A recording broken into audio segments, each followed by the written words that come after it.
días. Estamos dando gracias al Señor por la vida que nos da y por el poder estar aquí juntos de nuevo. Hemos tenido algunos problemitas técnicos que están impidiendo el fluido correcto de la transmisión, pero gracias a Dios que podemos unirnos. Me viene a la mente el pensamiento de que donde hayan dos o tres, ahí está el Señor, en medio de. Y damos gracias a Dios por el ministerio de hermanas y hermanos, pastores, laicos, el ministerio de la iglesia en tantos y diferentes lugares, cuando estamos experimentando ese llamado de Dios para nuestras vidas directamente. En nombre de la Iglesia Evangélica Metodista de Costa Rica, enviar el saludo especial para todos aquellos que están uniéndose en la transmisión, y estamos reconociendo los tiempos no son buenos. Uno quisiera decir, son súper buenos. La Biblia habla diferente. Los tiempos no son buenos y la iglesia tiene que ubicarse en una dinámica, y por qué no decirlo, agresiva en relación a lo que es alerta en Cristo, alerta en el poder del Espíritu Santo. Es un tiempo especial.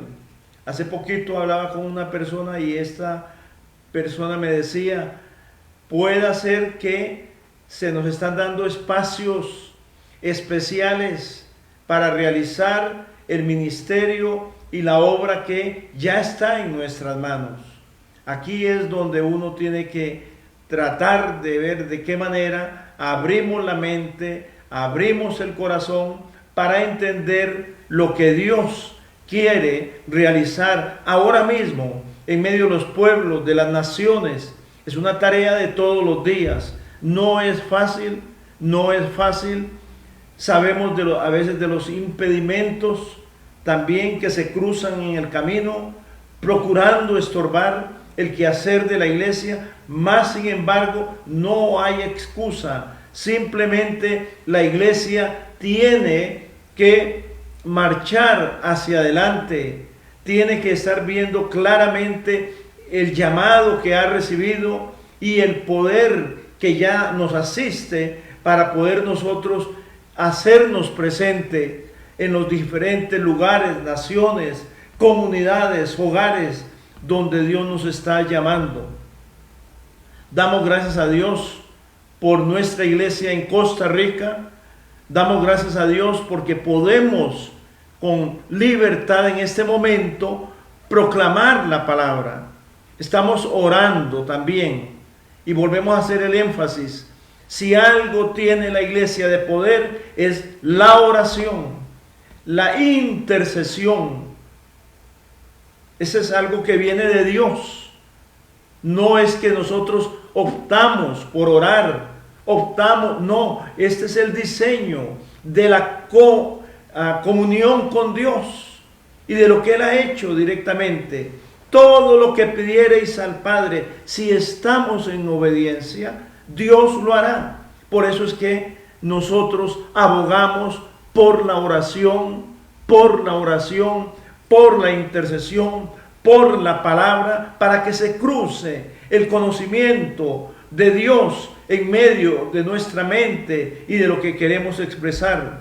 Por ejemplo, en estos momentos, el país, aquí Costa Rica, estamos atravesando una crisis exageradamente fuerte, con pronósticos no muy favorables a lo que ha de venir en el campo económico, en el desempleo, en el hambre, en la escasez. Y uno está escuchando algunas normas que se toman con el propósito quizá de acelerarnos para ponernos de frente en la Navidad, gastar lo que no tenemos, etcétera. Ojo con todo eso. Entonces la iglesia hay que interceder, hay que orar. Estamos urgidos de sabiduría para nuestras vidas, para nuestras mentes. Aquí el gobierno ha hecho una convocatoria, varias, a un nivel de diálogo entre las autoridades en cuanto a lo que es convocar para que vengan y se crucen las ideas. Y qué interesante es, nos urge empezar a idear toda un nuevo sistema inclusive, pero a favor del pueblo, a favor de la nación. ¿Cómo podemos buscar acciones que favorezcan el poder levantarse de acuerdo a la realidad en que se está viviendo? Somos un país de escasos recursos. No nos podemos estar comparando con grandes naciones. Necesitamos decisiones acertadas para el pueblo, para las comunidades que están sufriendo. Hay que orar. Cuando uno está en estos momentos viendo el problema, por ejemplo, de diría yo, este invierno que nos está azotando en este momento, pero no es simplemente que cae agua, sino el problema donde familias están sufriendo, tierra que se desliza, derrumbes, etcétera. Podremos orar. Yo oro, Señor, ten misericordia de nuestros suelos, ten misericordia en el nombre de Cristo de la nación. Nos urge y es un trabajo que está en nuestras manos. Hace poco entró el huracán ETA allá arriba en Nicaragua y Honduras. Y vamos a orar, clamar por misericordia. Pueblos, gente pobre, necesitando. Hay que hacer algo. Nosotros también invitamos a que tomemos conciencia de nuestra responsabilidad cívica en medio de estos momentos tan difíciles que vive la nación. Ya no queremos etiquetas, queremos comportarnos como hombres, mujeres, en favor de levantar nuestra nación. La iglesia, si tiene las ideas, pongámoslas al frente. Hablemos, sí, pero por excelencia, hermanos y hermanas, oremos sin temor ninguno y oremos para que Dios toque todas las autoridades en las diferentes comunidades para que despertemos para hacer el bien en favor de la nación. La familia sí está sufriendo y hay momentos que empezamos a considerar cosas y uno dice, no vamos bien. Y los pronósticos para el año próximo no son buenos. Entonces, oremos, pidámosle a Dios con fe, con seguridad, a favor de nuestra nación, a favor de los pueblos como Nicaragua, Honduras, en estos momentos sufriendo, orando por las elecciones de acuerdo a lo que sucede ahí en los Estados Unidos. Oramos por la iglesia en los Estados Unidos. Oramos, Padre nuestro, porque hay gente en nuestros pueblos, en nuestras comunidades que están requiriendo oración, porque están enfermos, porque falta el pan, porque hay angustia por las deudas, porque hay angustia en función. ¿Y por qué hablar así? No hay a veces ni el dinero para comprar las medicinas apropiadas. Entonces vamos a orar en el nombre de Cristo a favor de las naciones, a favor de los hogares. Claro que creemos en sanidad, claro que lo estamos creyendo y oramos también en el nombre de Cristo por sanidad, en el nombre de Jesús. Oramos por la liberación de las fuerzas del enemigo que pueden estar atando, aún buscan cómo atar el mismo quehacer de la iglesia. Y no estamos aquí hablando para poner la culpa en otro lado, sino que abramos los ojos para ver la verdad que está alrededor nuestro. Es una realidad concreta, directa.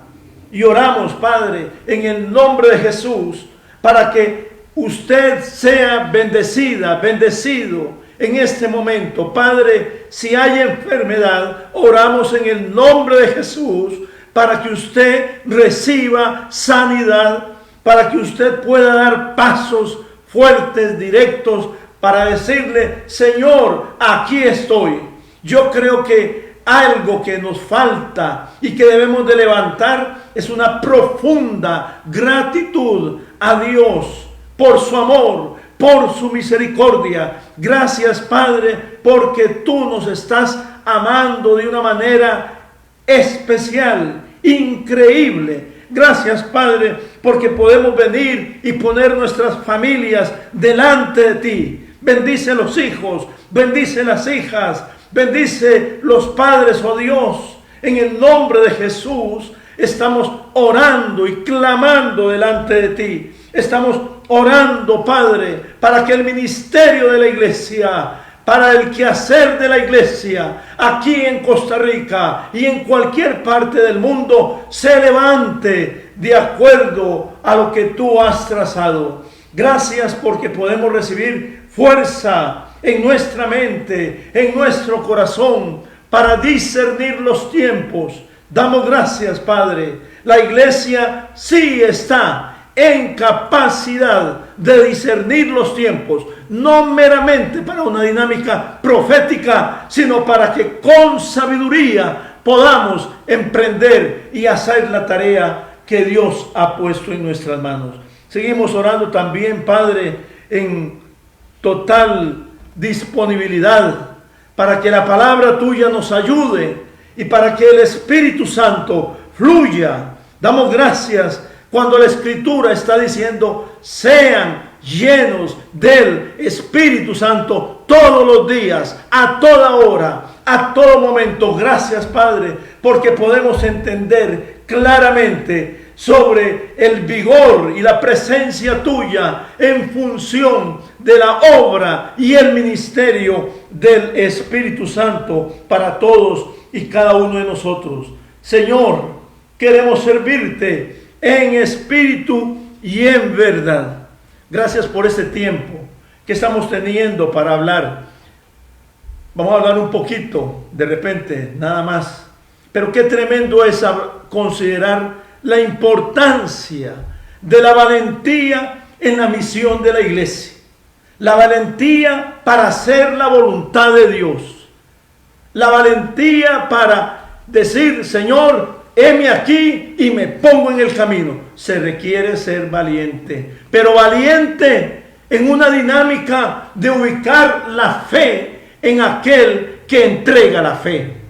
Valentía para despojarse de cualquier cosa que le esté amarrando, para poder entrar en esa dimensión de obediencia total.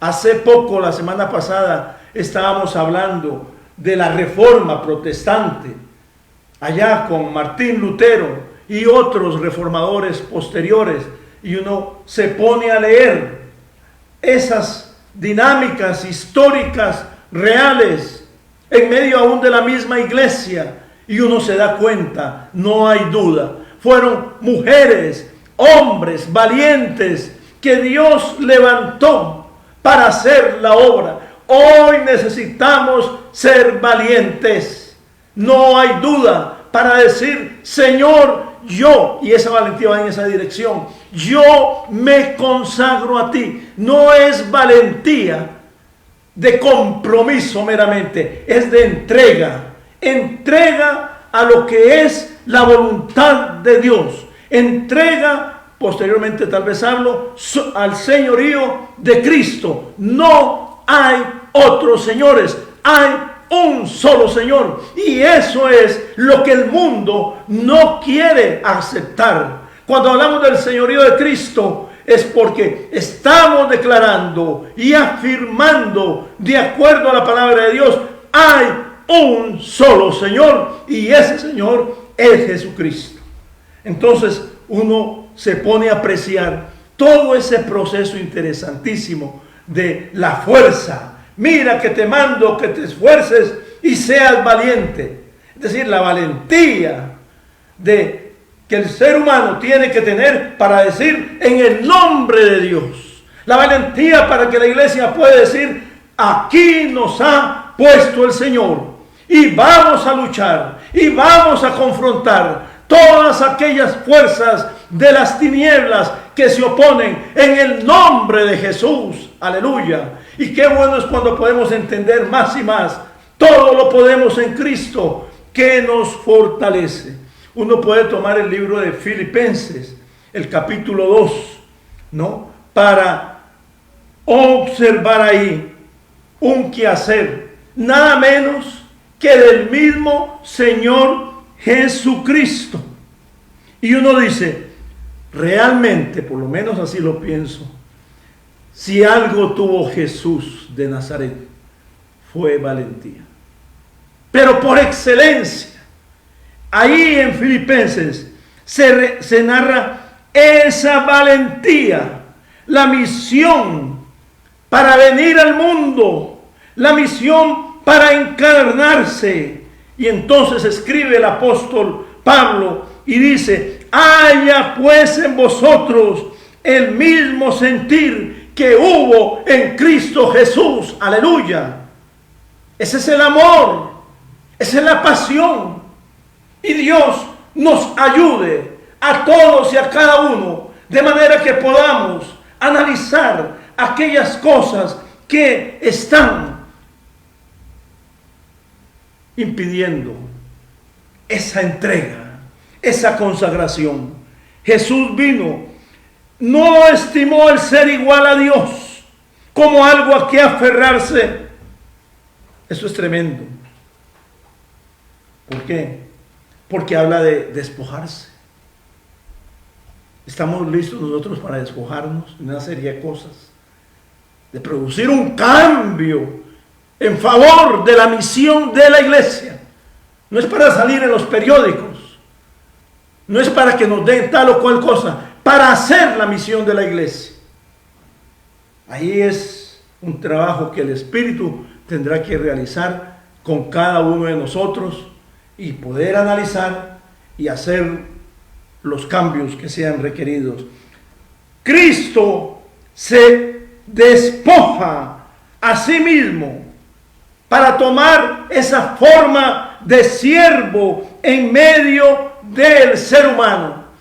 Vino para ofrecer su vida en favor, aunque no lo crean algunos, a favor de toda la humanidad. Dios ama al mundo. Dios ama al ser humano. Me gusta lo que estábamos conversando un día de estos.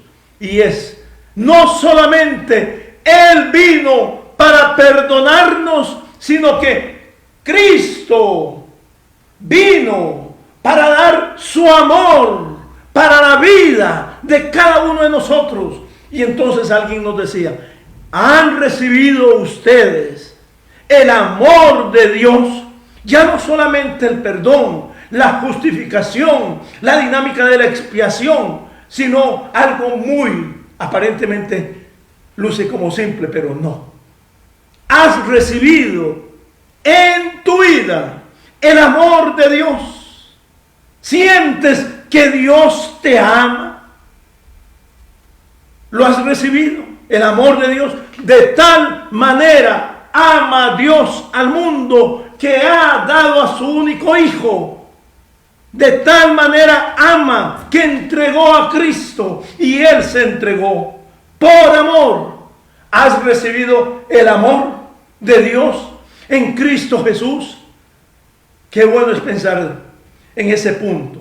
Ahora, ¿por qué? Porque en la medida en que recibas el amor de Dios en tu vida, con gratitud, con visión, desde esa misma perspectiva, tenemos que amar. Tenemos que amar. Podemos hacer grandes cosas, pero si no hay amor, de nada sirve. El amor de Cristo ha venido a nosotros. Hay que recibirlo. Hay que adueñarse. Qué gran acción de valentía, de poder entregar su vida. ¿Entendimos eso? Su vida en favor de todos. Es lo que es lo que ha hecho Cristo, entregar su vida para nosotros. Se despojó tomando forma de siervo, hecho semejante a los hombres. Es el acto de la encarnación. Es tremendo.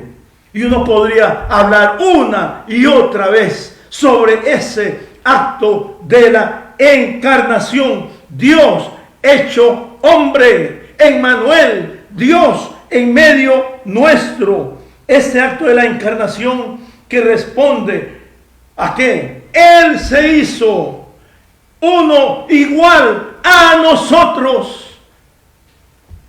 Nos damos cuenta de eso. No es asunto de jerarquías, no es asunto de ponernos tan o cual vestido, o la corbata o sin la corbata. Es Cristo entronizado en la vida del ser humano. Cristo es el Señor, que es lo que va a narrar más inmediatamente el apóstol en su escrito. Y responde, vino para hacerse uno igual entre los seres humanos. La iglesia tiene que estar metida en medio de los pueblos, en medio de las necesidades de las familias. Yo estoy de acuerdo. Y habría que cambiar una serie de patrones que eliminen ciertas prácticas que impiden el poder llegar donde Él quiere ponernos. Se hizo uno igual que nosotros. Fue valiente y asumió la actitud y la acción directa de humillarse a sí mismo. Luego lo andamos poniendo de ejemplo, pero no, es que Él quiere que nosotros seamos como Él es. Humillarse de manera que pudo meterse en el camino de la obediencia. Humillarse de manera que pudo meterse en el camino de la cruz. La iglesia, nosotros tenemos que ser obedientes a la voz de Dios. Obedientes de acuerdo al llamado que hemos recibido. Y tomó el camino de la cruz. Una cruz que lo llevaría a morir, a derramar la sangre del Cordero de Dios en favor de toda la humanidad, perdonando. Sí, el Padre nuestro nos perdona en Cristo Jesús y todos nuestros pecados son perdonados. Por favor, este es el regalo de Dios. ¿Cómo eliminamos a la iglesia? La iglesia es el regalo de Dios en medio del mundo. El cristianismo camina en esa dirección. Cristo vino para entregar salvación. Es valiente porque dice la palabra, vino para servir y no ser servido. Vino para salvar la humanidad. Es grandioso hasta donde lo llevó la fuerza de la valentía en el amor en favor de todos. Cristo es el siervo sufriente, es el Cordero de Dios, aleluya. Es quien quita el pecado de todo el mundo, así lo decía Juan el Bautista. He ahí el Cordero de Dios que quita el pecado de todo el mundo. Y a veces no queremos, no, ahora no se puede hablar de pecado. Señores, ¿quién invita al arrepentimiento? La iglesia lo expone, pero ese marco de llamado viene de Dios y se mantiene. Vaya, dígale a los pueblos que se arrepientan, porque si no van a ser destruidos. No queremos oír eso, está en la Biblia. Y hay que arrepentirse y retornar al Dios vivo por excelencia, con gozo, con alegría. ¡Qué tremendo! Pero Dios le va a exaltar a Cristo para darle un nombre que es sobre todo nombre. Dios, el Padre, trabajando conjuntamente con su Hijo y el Espíritu Santo también, guiando toda esa dinámica de salvación. Dios le da un nombre para que en el nombre de Jesús se doble toda rodilla de lo que está en los cielos, en la tierra y debajo de la tierra. Dios no es Dios de muertos, es Dios de vida. Y Él vino para dar esa vida. Y Dios le da ese nombre, Jesús, que significa salvación, que significa la buena nueva de salvación para el ser humano. Y toda lengua, amén, confiese que Jesucristo es el Señor. Toda lengua confiese que Jesucristo es el Señor. No hay otros señores, aunque los querramos poner de perfil, de frente, viendo para atrás, no sé. Cristo es el Señor. Y aquí entra el cuerpo de Cristo, la iglesia, que es el cuerpo de Cristo. Yo escribí de esa manera: es hora de que nosotros pongamos la mirada, concretemos en Cristo. No digamos arriba, porque arriba hay muchas cosas, sino en Cristo directamente. Es hora de levantarnos con valentía para entender qué equivale decir Jesucristo es el Señor en la tierra. El reto es para nosotros, yo lo sé, pero está escrito.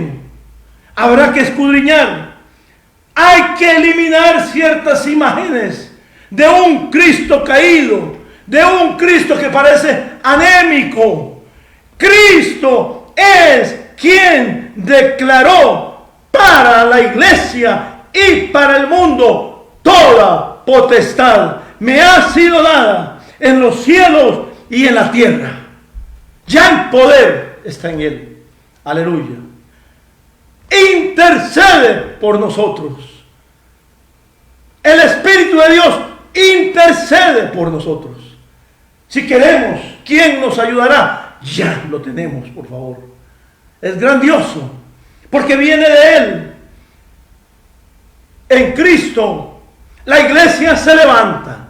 Y la iglesia se levanta porque Él es el que da origen al nuevo pueblo. La iglesia de Jesucristo se levanta y le da su Espíritu, el Espíritu Santo, para que se ponga en el camino, para que desempeñe la tarea y la misión. Somos agentes, a algunos no les gusta esa palabrita. Somos los hijos de Dios, somos las hijas de Dios, somos el pueblo, la nación santa. Y nosotros tenemos que estar convencidos. Dios nos ubica para que seamos testigos de Cristo en medio del mundo. La fortaleza, el fundamento de la iglesia, su sustento está en lo que los apóstoles creían, en su testimonio de lo que habían vivido, lo que hemos visto, lo que hemos tocado en relación al verbo de la vida, decía el apóstol Juan. Eso es lo que nosotros estamos anunciando. Aleluya. Qué tremendo es entender que somos llamados para ser hombres y mujeres en ejercicio de la misión de la iglesia. Y tenemos que ser valientes, pero no en nuestras fuerzas, sino que esa valentía ha de levantarse en el poder del Espíritu Santo. Cuando uno se pone a leer realmente la Biblia, y algunos están diciendo a escudriñar la Escritura, te cambia el panorama. Y qué bueno es poder decir: Cristo es mi Señor, Él es el Señor. Y así la iglesia primitiva trabajaba de una manera abierta, directa, llevando esa bandera. Y hoy la iglesia, nosotros somos cristianos cuando confesamos que Cristo es nuestro Señor. No importa cuán grande se manifieste el pecado y cómo esclaviza lastimosamente el pecado aún a las naciones, la iglesia tiene que expandir la palabra de Dios. La iglesia tiene que llevar la buena nueva de salvación. Y hemos estado hablando, o la iglesia hace el trabajo o perdemos la razón de ser. Y la iglesia tiene que hacer la tarea. Y habrá que revolcar y poner a un lado una serie de preceptos que no nos permiten realizar la obra de Dios. Y tenemos que cambiar, yo lo sé. Hay que cambiar. Pero no el cambio por el cambio, sino cambiar para entender la voluntad de Dios en momentos tan difíciles, pero a los cuales estamos siendo llamados. Damos gracias a Dios cuando podemos hablar de valentía. Uno podría, y aquí puedo cerrar, digamos, viendo el caso del apóstol Pedro, ahí en el capítulo 2 del libro de Hechos. ¡Qué tremendo! El hombre de miedo, el hombre de temor, el hombre que huía, se escondía, negaba, y de repente es el hombre, aquel verdadero apóstol, se levanta, lleno, ¿ahora qué? ¿Dónde se monta la diferencia? Lleno del Espíritu Santo. Lleno del Espíritu Santo. Y se pone ya no frente a una persona, 3 o 4, frente a una multitud. Y empieza a declarar que la iglesia tiene que abrir los ojos. No podemos permitir que nos anden dando a tolito con el dedo. Hay que hacer el trabajo.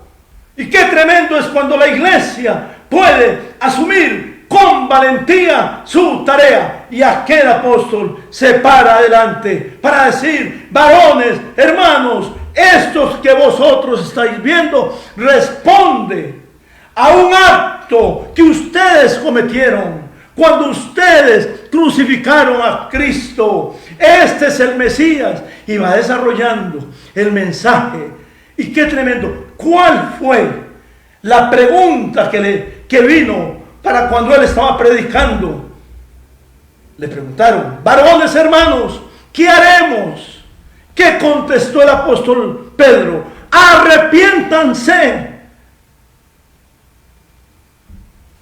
para perdón de vuestros pecados y recibiréis el don, la presencia del Espíritu Santo. Valentía para obedecer en el poder del Espíritu Santo, porque no habéis recibido espíritu de cobardía, sino de poder, de valentía para hacer la obra y el ministerio de Dios. La iglesia primitiva fue realmente un exponente número 1 de lo que es meterse en el camino, en la carrera, para llevar la buena nueva de salvación. La buena nueva de salvación. E hizo buenas obras. ¡Aleluya! Pero predicaron el Evangelio con hechos muy concretos. Y corrían. Y podían decir al principio: ha resucitado. Cristo es el Señor. Ha resucitado y vive para siempre. La iglesia tenemos que tomarnos la mano y empezar a caminar el orden de Él. Y cosas tremendas van a suceder a favor del ministerio que hay que realizar, a favor de las comunidades, a favor de la familia, a favor de las naciones del país. Damos gracias a Dios cuando podemos unirnos para entender ese gran amor de Dios y esa valentía de Cristo y poder juntos decir: verdaderamente Dios me ama, verdaderamente Dios me ha llamado, verdaderamente tengo que consagrarme a Él, verdaderamente quiero ser obediente a Él, verdaderamente quiero entrar en el camino de la cruz, en obediencia al llamado que he recibido para la gloria de Dios. Y me seréis testigos aquí en Samaria, en Jerusalén y hasta lo último de la tierra. ¿Qué quiere decir eso? Donde quiera que Dios te envíe, ahí tendrás que ir para la gloria de Dios y en el poder y la potencia y la valentía que el Espíritu Santo nos entrega ahora mismo para poder caminar y avanzar conforme a la voluntad de Dios. Dios bendiga vuestras vidas. Dios bendiga vuestra iglesia. Demos gracias a Dios. De repente me viene el pensamiento. Oremos por la iglesia local. Ahí por la iglesia en Sarapiquí, el Renacer. Por la iglesia Ágape. Por la iglesia allá en Liberia. Por la iglesia, cada iglesia local. Démosle gracias a Dios por las iglesias. Yo sé que a veces nos ponemos del lado de los que nos persiguen. Eso se va a dar. La persecución vendrá. El enemigo sabe cómo la va a plantear. Pero la iglesia tiene que cumplir. Sin temor. En valentía. Algunos han perdido la vida. Pero para la gloria de Dios. Seamos valientes y creámosle a ese amor de Dios. De manera que podamos confesar: Jesucristo, aleluya, Jesucristo es el Señor. Padre nuestro, tú eres bueno y para siempre es tu misericordia. Y gracias por la iglesia. Y muéstranos a cada uno esa fuerza de valentía que tiene que darse en nosotros para eliminar una serie de moldes que no nos ayudan y poder ponernos en el camino, en una dinámica de encarnación que permita, Padre nuestro, propagar el Evangelio de Jesucristo tu Hijo. Gracias, Espíritu Santo. Llénanos de una manera especial y da fuerza y da valentía a cada uno de nosotros para hacer la voluntad que Cristo nos ha indicado. Me seréis testigos en todo lugar. Aleluya. Oramos en el nombre de Jesucristo, en acción de gracias. Dios les bendiga. Esperamos vernos de hoy en 8. Un placer.